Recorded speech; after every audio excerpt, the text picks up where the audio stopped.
We're going to be looking at this, these turning points today with Mr. Spalding. Tomorrow I have a digital thing that you're going to be looking at. I'm going to shut up so you get going though, because it's shorted. Hey, pay attention, have your phones put up. Don't have your phones out. Okay. Once again, thank you guys so much for, especially with the KWL. I know that it was like super last minute, but you guys did an amazing job. We have a class that talks about literacy strategies, and people cannot do that.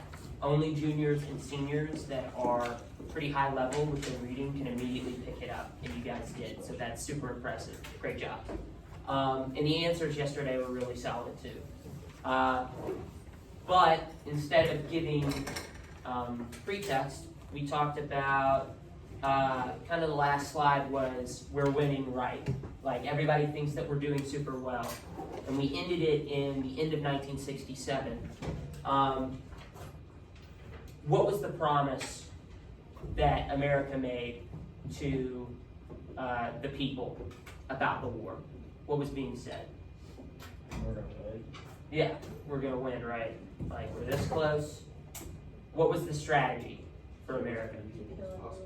Kill them all. That's it. Make them tired of dying. That is not. Everyone thinks, well, we're almost done. We're gonna win. That is not the case, and it becomes very obvious to everybody at home that the war is only going to get worse. So, next slide. Here's the big question, right? How does it get worse in Vietnam, and what's the reaction from the American people? All right, next slide. So, I'm sure some people have heard of the Tet Offensive. If you have like relatives, I know my grandfather helped during Tet. He was in Thailand fixing helicopters. I have a great uncle that was a demo man, and they both explicitly talk about Tet. Does anybody know what Tet is, like the idea of Tet? Does anybody know what the Chinese New Year is? It's not like our New Year, it's a little different. Well, Vietnam has their own New Year. It's called Tet. It happens on January 30th. And there's kind of an unofficial ceasefire, right? You're Vietnamese, you know, they tell the North Vietnamese, say, hey, you're Vietnamese, we're Vietnamese. For Tet, everybody's going to be celebrating, will not fight. The North Vietnamese use that kind of complacency as an advantage. So what are the two types of fighters in North Vietnam? We've got the PAVN, who are who? Right. What does the PAVN usually have that the other aspect doesn't have? Yeah, right. Big heavy machine guns, rocket launchers, artillery, anti-aircraft stuff. Who's the other group? Viet Cong. Right. They've got old guns. Right. They've got guns from the 50s. They've got guns from World War II. They've even got guns from World War I. How is it different how they fight? How does the PAVN fight? What's the different? How does a regular army fight? Just normal, straight up. Right. It's kind of like World War II. You've got big line. We're all here. We come down. We try to fight. And we push them back. How does the Viet Cong fight? What's the concept? Guerrilla warfare. What's the difference between regular warfare and guerrilla warfare? More like hiding, more involved in themselves in like civilian lives. Right. Pretending. Yeah. You kind of stay low. You don't fight. You don't really stand out, because what happens if you stand out? Right. You get shot. Why is the American military so powerful? Right. Like what? Right. Right. Helicopters, rocket launchers, big heavy machine guns. So, realizing that, North Vietnam plays to their strengths, right? We talked about concepts like grabbing them by the belt buckle. Can't use your big heavy explosives if your guys are right next to our guys. You don't want to kill your own guys. disappearing. The United States gets really used to this, right? When you go into the jungle, you may get shot at for about 5 minutes and then it stops. We are not expecting a huge offensive, and this is what this is, right? So it starts on January 30th. All of a sudden, all of these places are attacked all at once. So, North Vietnam up here, you've got Khe Sanh, which is a military base that was kind of designed to be attacked and to cause that attrition, right? They're going to try and take Khe Sanh and they're going to lose a lot of guys. That's what we want. But you've got Hue, which is a real city, like a heavy city, usually kind of considered like a neutral ground. You're right next to the border. We're not going to fight, right? You're not the capital. Why would we fight there? You've got all of these different areas.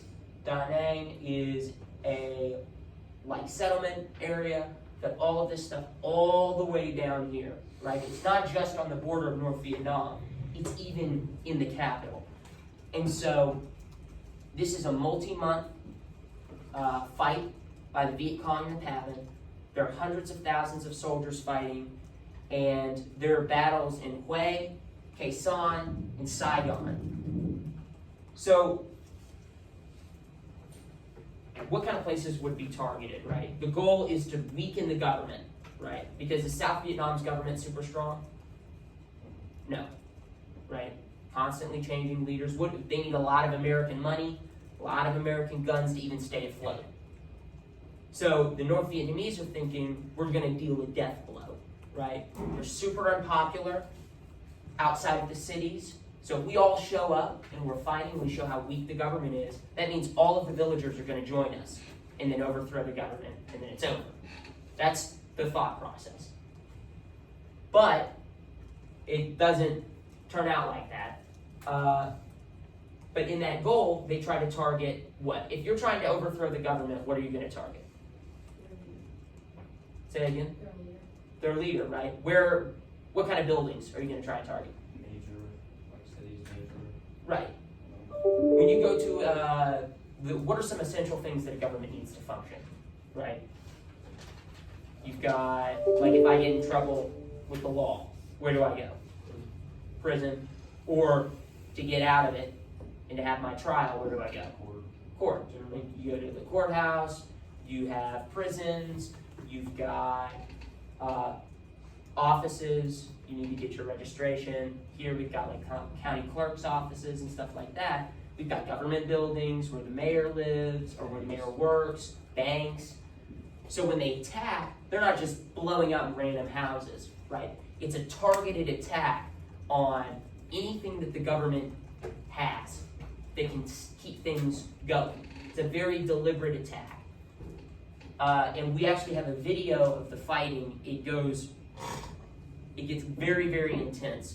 One of the most intense fights is in Hue, which is that city that we were talking about.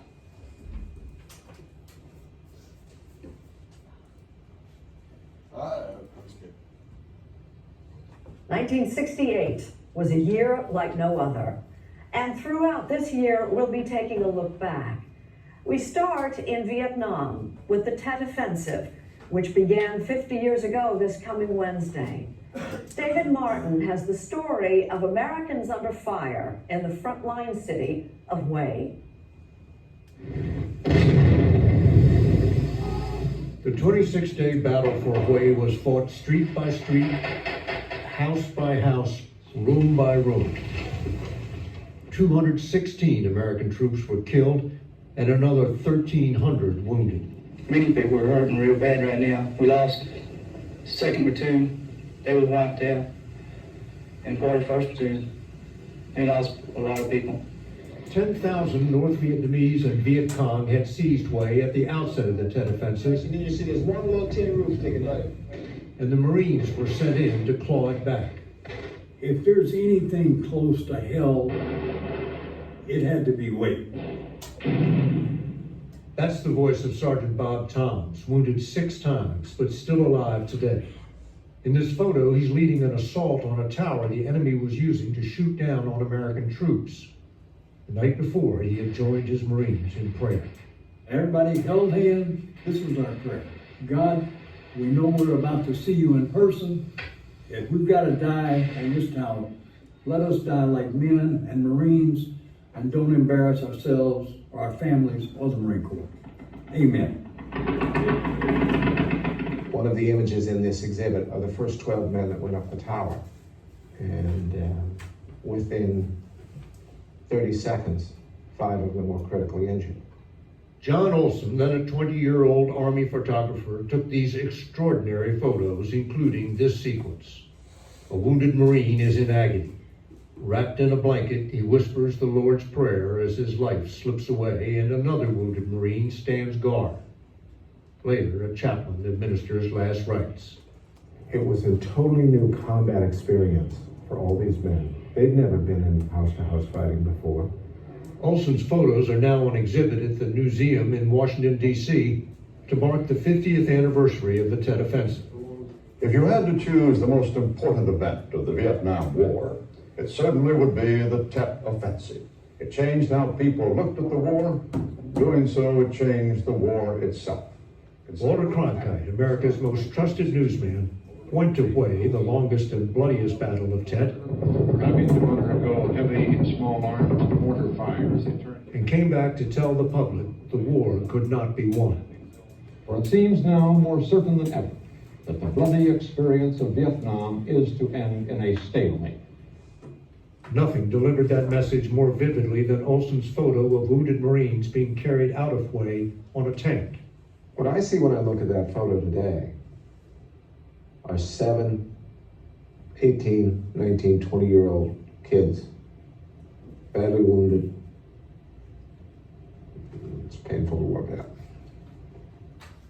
The shirtless figure is an 18-year-old Marine shot through the chest, a symbol of American innocence shredded by the reality of Vietnam. I remember well. His name is A.B. Grantham, and he is now 68 years old, having come as close to death as it is possible to come. It was what we call a sucking chest wound. Hit the breastbone, went through the right side, and exited under my shoulder blade. Was it painful? Very much, very hot. How did they stop the bleeding? The bleeding wasn't the main problem to begin with, it was the breathing. I couldn't breathe because I had a hole in my chest. How close did you come? I don't think it could have got any closer. They had zipped me up into a body bag. And I remember somebody saying, "This one's not dead yet." And lo and behold, they got me out and I made it. None of the Marines on the tank were identified, and that was fine with Grantham, who didn't want people to know he had been to hell and back. Tried to hide back into society and just fade away, and be like everybody else and have a nice, normal life. But it didn't last. The war has a way of rearing its ugly head from time to time. Once you learn something, it's hard to unlearn it. And what did you learn?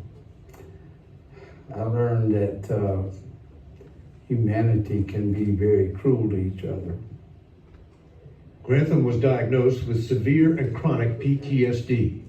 For 29 of the past 50 years, he has been in therapy and doesn't go anywhere without his service dog, Bo. There was a lot of memories, a lot of nightmares, a lot of resentment to what had happened to us and what we were put through. The Vietnam War still rears its ugly head, but Grantham is hiding no longer. Dr. Cass, this guy saved my life. 50 years after Tet, the Marine on the tank says it's time to see that war more clearly. I'm hoping that the public can embrace the war now, and they can learn exactly what happened and what went on, and that we had many, many, many heroes that didn't come back with us from over there alive.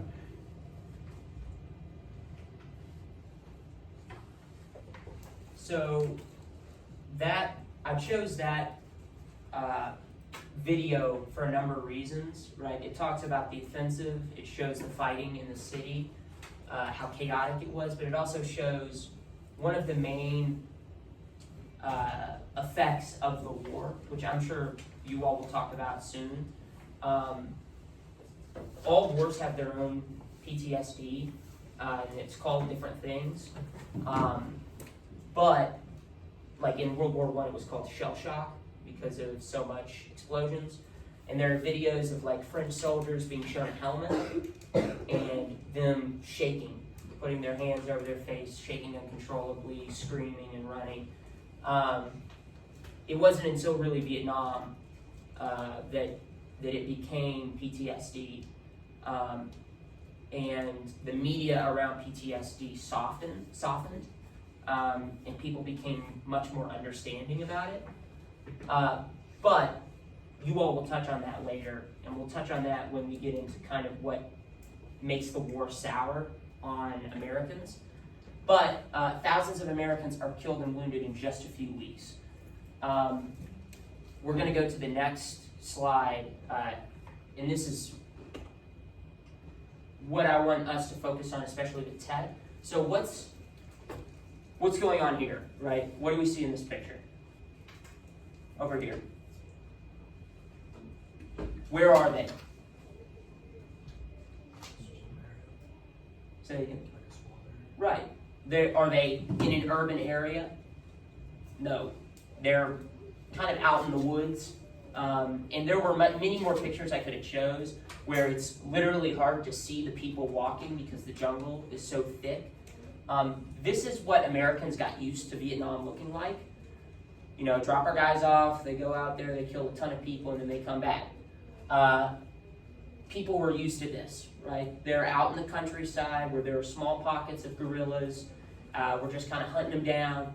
We're getting rid of them. You know, only a few people are out there, and then they come and get picked up, and then they're gone.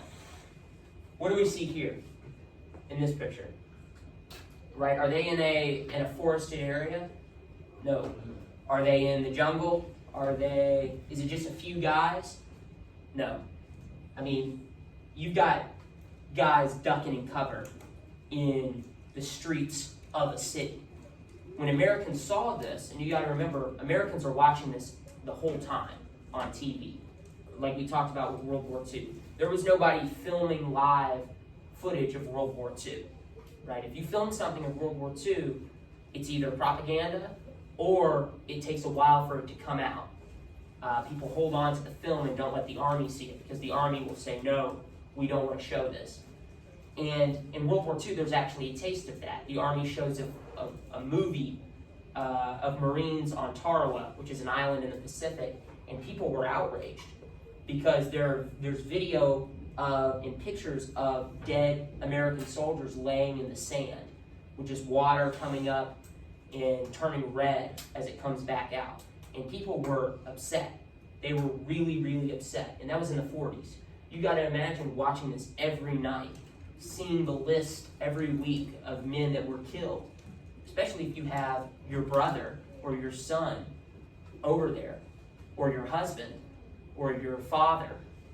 You know, you're watching the TV hoping that their name doesn't pop up.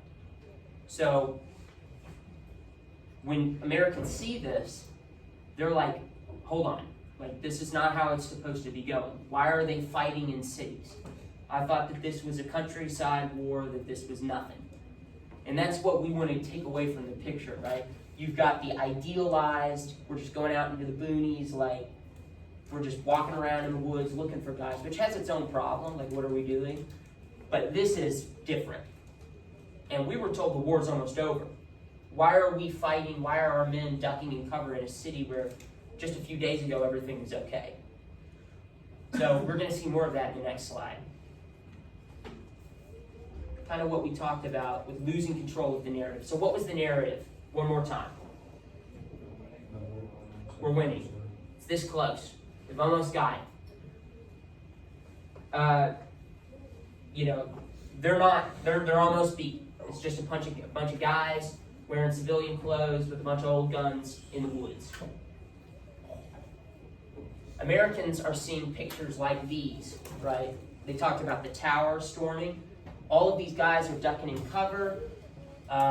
They're all together looking around. These guys are hiding behind brick walls, firing house to house, blowing holes in different houses, trying to clear them out.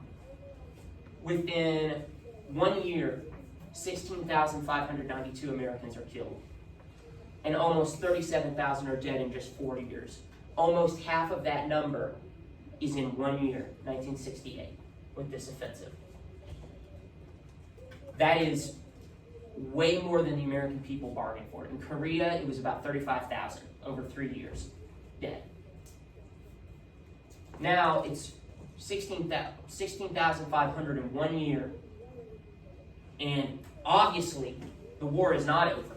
It's not even over. How are they launching this level of an attack all over the country? In cities, in bases, in towns. How are they doing that if the war is almost over? Obviously, that's not true. One of the big things is Saigon, which is what? What is Saigon? Right, it's the capital. That's where all of the American military bases are, or the big headquarters are. That's where our embassy is. Well, that embassy, which, does anyone know what the deal is with embassies? Why embassies are so important? Embassies are not, if I have a country, if I'm from Britain and I have an embassy in Cincinnati, that embassy is not part of Cincinnati. That is British soil overseas. So like if I were to be arrested on an embassy, I am subject to that country's law. So when our embassy is attacked, they're not attacking South Vietnam. They're attacking America. That's our soil. And there's video of North Vietnamese troops blowing a hole in the embassy wall and storming into the embassy. There are pictures of dead bodies in the embassy grounds. Pictures of guys in suit and a tie and a button down with a machine gun firing at North Vietnamese soldiers who have gotten into the embassy. And Americans are watching this. So obviously the situation is not under control, right? Everyone is confused at what is going on. And the next year, another 11,780 died. So it's only risen from the death rate. So obviously the war is not almost won. In the next slide, you're going to see Nixon and kind of you're going to see a very important photograph. This photograph is the 1969 Pulitzer Prize winning photograph, right? They give a photo to the most important, the best photograph. What we're seeing here was broadcasted live on television. The reason why he's wincing is because he's just been shot. They found this guy who is a captain of the Viet Cong. They drag him out the whole time an American is filming, watching him because they got an enemy soldier, right? He says, I'm a Viet Cong, South Vietnam is gonna fall. And this guy is a police captain. And he, on television, live, pulls out a pistol, walks right next to him, puts it and kills him right there. His body goes limp instantly, drops to the ground, blood everywhere, on television. Do you think Americans are used to that, seeing that on television? Especially about war, where you've got John Wayne in movies, fake tanks blowing up? No. This horrifies people.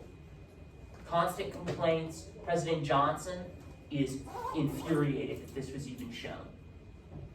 So, this photograph is an encapsulation of where Vietnam goes wrong.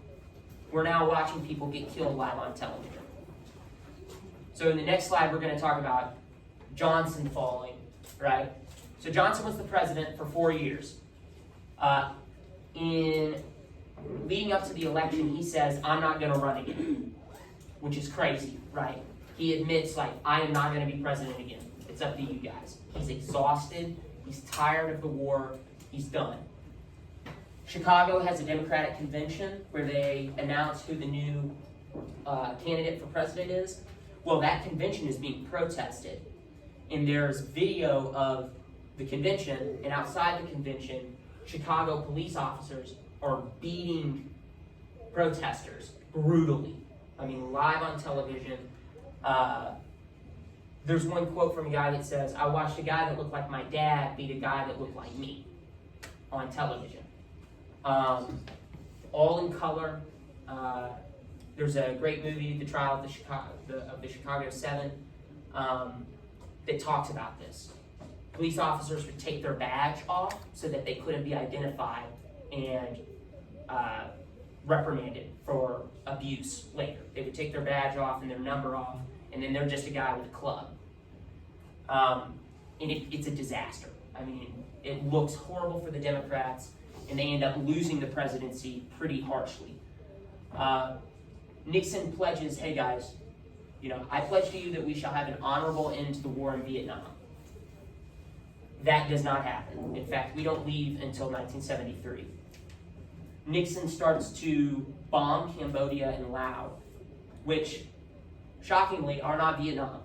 That is not Vietnam. So then we ask, why are you bombing two foreign countries that we're not even involved in? What are we doing? He says that there's a trail, it's called the Ho Chi Minh Trail. That's how all of those soldiers got in from Tet. He says, we're bombing the trail. It's like, that's cool, but those are sovereign countries. You can't do that. And he says, oh, that's really awesome. I'm the president.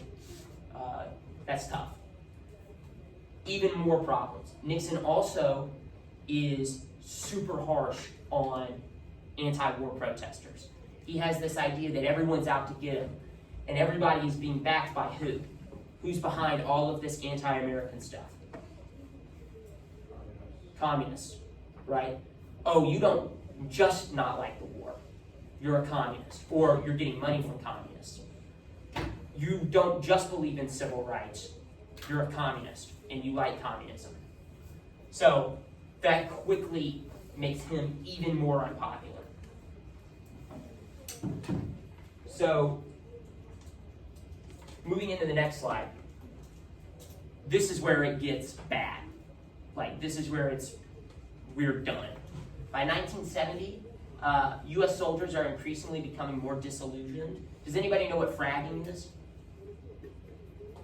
So if I got an officer that says, hey guys, we've got reports of really, really heavy enemy presence, we're just going to go out there. No fire support, no aircraft support, no artillery, we're just going to go and get them. What are you going to think as a soldier, a regular Joe? Like, no. Like, I'm not going to go get killed out there. I want to go home. So they would intentionally harm or kill their own officers. They call it fragging because they throw a frag grenade into their bunk or to the bathroom that they were using and blow them up. And say, I guess we can't go out. Because that officer who wants to get a medal pinned on his chest and get us killed is no longer going to be able to fight. Some people straight up refuse, no, I'm not going to go out there. And some sabotage. They shoot themselves in the feet or in the hands, or they get sick, or they blow themselves up. I mean, this is not the behavior of an army that's super excited to fight. And it looks really, really bad.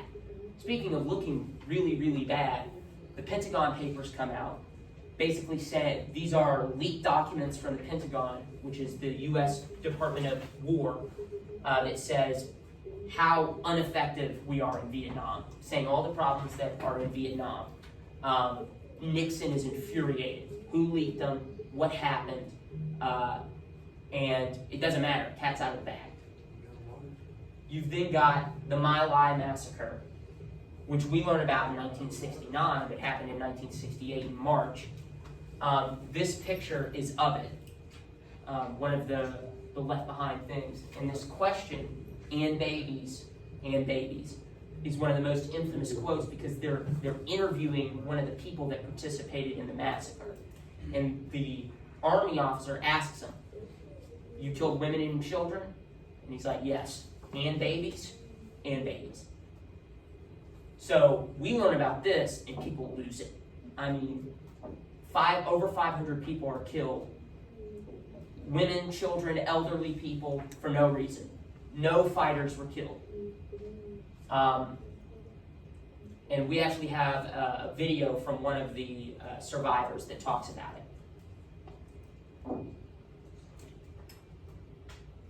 You know that I feel good. Ruffle nuts and rugged nuts, holding right special nuts. Switch it. Afraid, yeah. Bà con chúng tôi sinh sống ở một cái làng quê rất là yên bình. Bỗng dưng vào 5 giờ 30 của buổi sáng ngày 16 tháng 3 tháng 8 là quân đội Mỹ bắn xối xả vào làng tôi. Đến hơn 8 giờ thì họ đến gia đình tôi, là có 3 người lính Mỹ, 1 người da đen, 2 người da trắng. Bắt đầu họ bắn 3 con bò trong chuồng của nhà tôi và đốt cả nhà trên nhà dưới chuồng bò, và họ dí súng vào trong người. Họ bắt 6 mẹ con tôi chui lại vào cái hầm tránh phó của gia đình. Mẹ tôi bảo các con chui vào trước, mẹ chui vào sau để mẹ cẩn thận cho các con. Mẹ tôi chui vào khỏi miệng hầm thì lính Mỹ đánh lựu đạn tứ tấp. Thân xác của mẹ, chị và các em tôi đã tan tành. Đứa em gái út của tôi đứt làm đôi. Thì lúc này là tôi bị thương và tôi nằm thiếp ở trong cái ngôi hầm này. Mãi đến 4 giờ chiều Mỹ rút đi. Cha tôi và các người trong làng còn sót lại về để lượm xác chết lên để chôn, thấy tôi còn thở. Khi mà ẩm tôi lên là mình đầy máu. Tóc mẹ, chị em tôi là coi như dính đầy trên người, trên quần áo tôi. Quần áo tôi thì cũng rất tả tơi, không còn gì cả, và tôi bị thương nhiều chỗ trong người và trong đầu. So, yeah. So, one person was charged for it, and Nixon commuted his sentence, and he got out 3 years later for the massacre. There was actually a helicopter pilot that saw it and flew his helicopter in between the American soldiers and the civilians and said, if you come any closer, we're going to shoot you with our helicopter's machine guns. And he tells them, like, you're not going to get away with this. And he ends up helping evacuate civilians.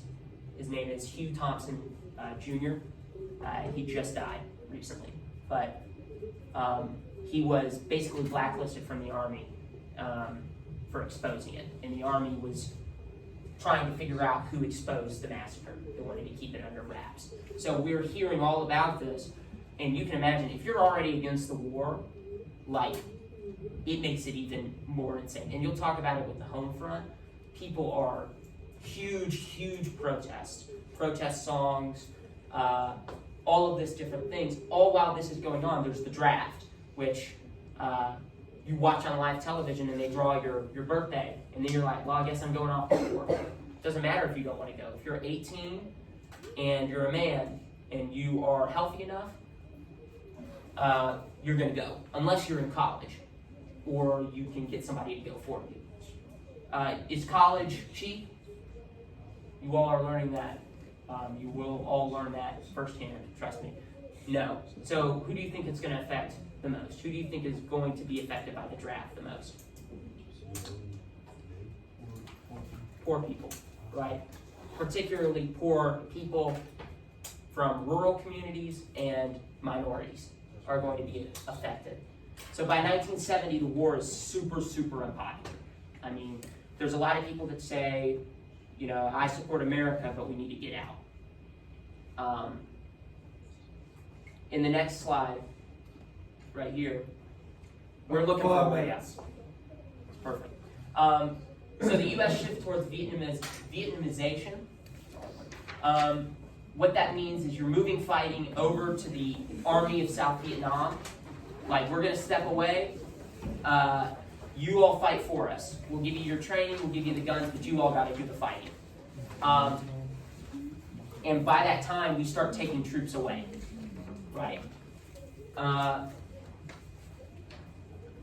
That's great, but there are a lot of problems, right? So South Vietnam needs all of that American money to stay afloat. Their economy relies on it.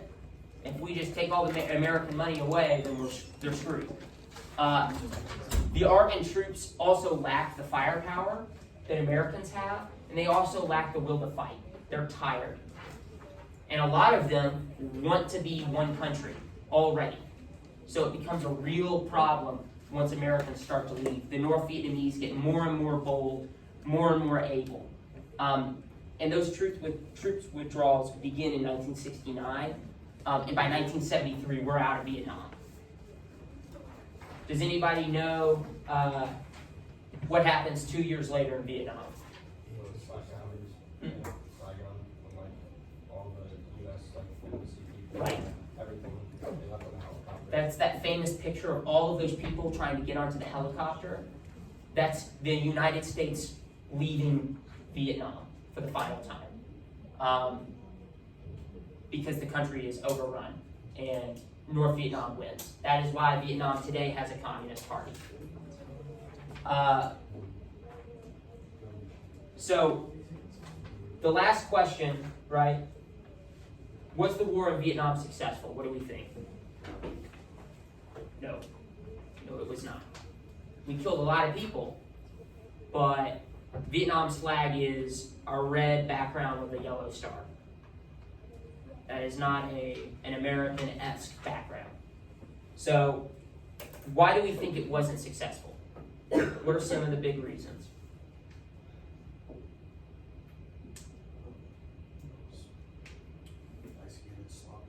Right, sloppy, right? No lack of clear objective. What are we doing? Oh, we're just gonna drop you off and go kill a bunch of people. Are we gonna take their city over? Well, you haven't declared war, so you can't invade. Oh, okay, so I guess we just killed a bunch of people and it never stops. So, do you think it was, don't you need a war to be popular at home, right? What is this similar to? We just went through it in 2021. Afghanistan, right? It's hard to pull the plug on something like that because then the buck falls on you, right? It looks really, really bad. But just like in Afghanistan, you're not fighting an army with clear boundaries. You're fighting people that pop up everywhere. And just like South Vietnam, our money was going towards Afghanistan constantly. And without us, it collapses. The government we put up collapses. So that's the main thing we want to take away from this. Tomorrow or the next time you talk about Vietnam, it'll be about the home front. And hopefully you guys can get to listen to some of the awesome music made in protest. But all while this is going on in Vietnam, there are huge protests. So I'm excited for you guys to look into that. You also get to be exposed to some of the best music of the 20th century. So thank you guys so much for participating. I appreciate you all.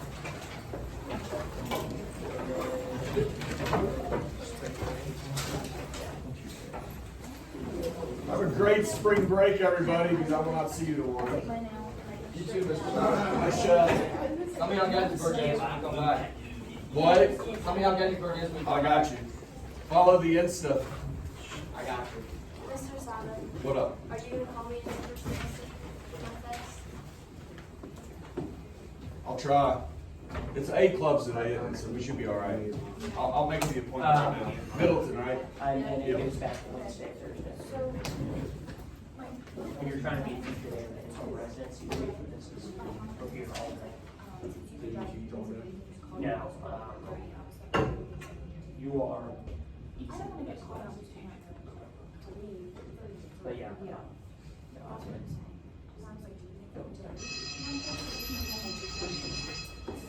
So tired. See you guys. Great participation. See you, No sir. problem. Have a good spring break. You too. See y'all. Yeah, y'all have a good spring break. Yes, sir.